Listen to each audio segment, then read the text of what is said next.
I think the ICC is the work of the devil. I think we were wrong to join it. It doesn't enforce criminal law. It's a power play at the United Nations. When it was set up, I completely supported the Americans not joining it, and they never joined under Barack Obama either. And I think Bolton is 100% correct. Its prosecutions are political. Now, sometimes it prosecutes the right people, absolutely. It's never going to bring a prosecution against China or any big, powerful nation. Now, it's talking about making these gestures against the United States, you know, one of the most law-abiding nations on the planet, because it thinks Trump is very unpopular and it can get away with this at its UN constituency.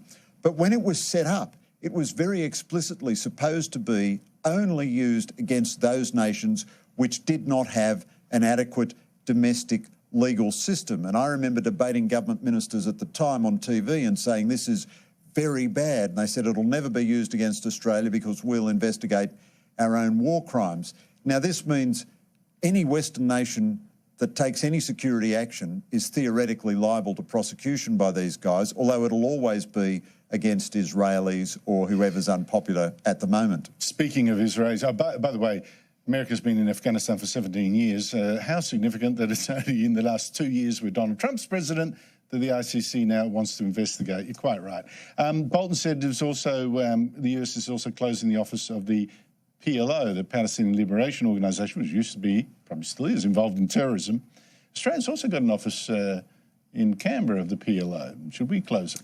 Look, I'm a little more ambivalent about this. I think most of the Trump administration's moves regarding Israel have been good, moving the embassy from Tel Aviv to Jerusalem and cutting out the funding of the United Nations Relief and Works Agency, which ludicrously defines every Palestinian descendant of anyone who ever lived in Palestine as a refugee. So your grandfather can be born in Jordan and your father and you can grow up completely successfully as a Jordanian citizen with a passport and be elected to the Jordanian cabinet, and theoretically you're still a refugee.